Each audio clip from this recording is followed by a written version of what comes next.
Greetings, welcome to Reading Sloth. Long time no see. I said I was gonna bring to you a video and I did not, so I am going to be playing catch up just a little bit. So I might put out more than one video in a week, maybe two, maybe three. We shall see how I feel. I've been feeling very tired lately because my kitten decides to wake me up in the early hours of the morning. But anyways, today I am going to be talking to you about my June wrap-up stats. I think I finally figured out what I'm going to do with actual wrap-ups, and I'm going to do like monthly notes. Not the word I was going for, but I can't remember what they... Oh, notables. So like, what's of note? Good things, bad things, things that disappointed me, things I thought were going to go one way, that were going to go the other way, stuff like that. But for my wrap-up stats, June was a bit below average, 7 books, 3,292 pages with an average page count per book of 470, which is actually quite high. Really getting into those really large books. Trying to make my way through some of those large series that I keep starting.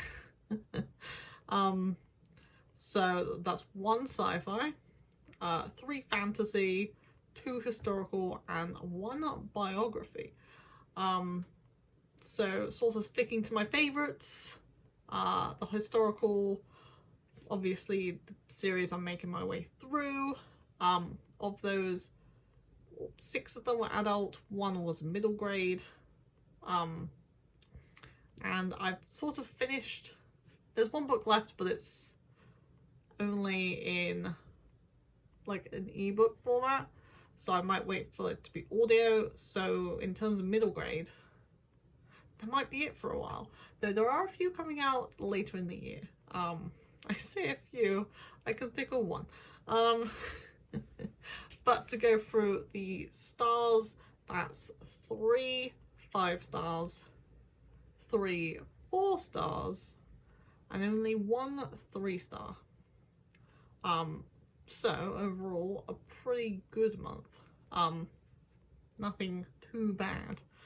I had 5 audios, 1 ebook, and 1 physical. So the audiobooks coming in clutch last month, as I really didn't have much energy to sort of pick up a book and read. I was sort of listening to audiobooks whenever I needed to do stuff around the house, traveling, stuff like that.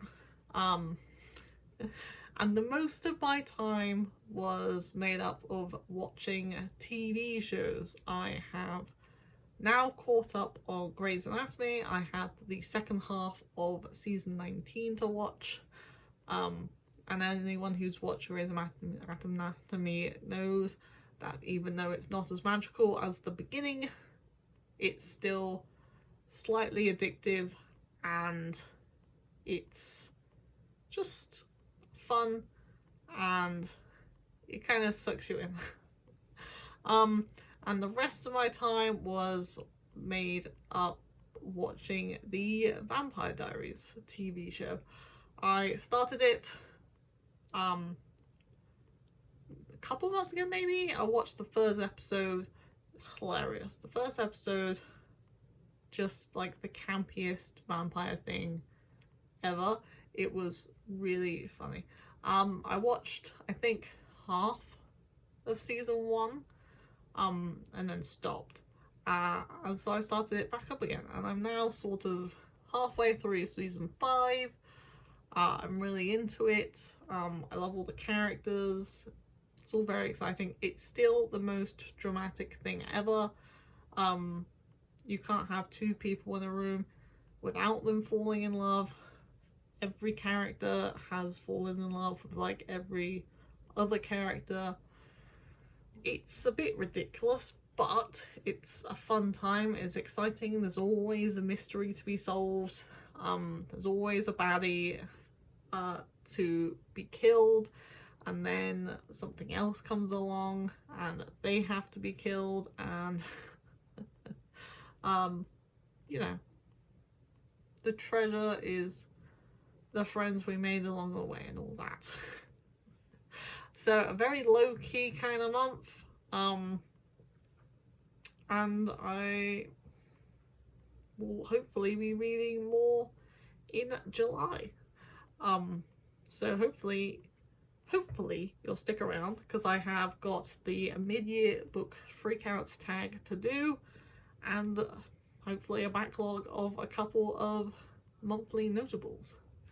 So I hope I'll see you in the next episode.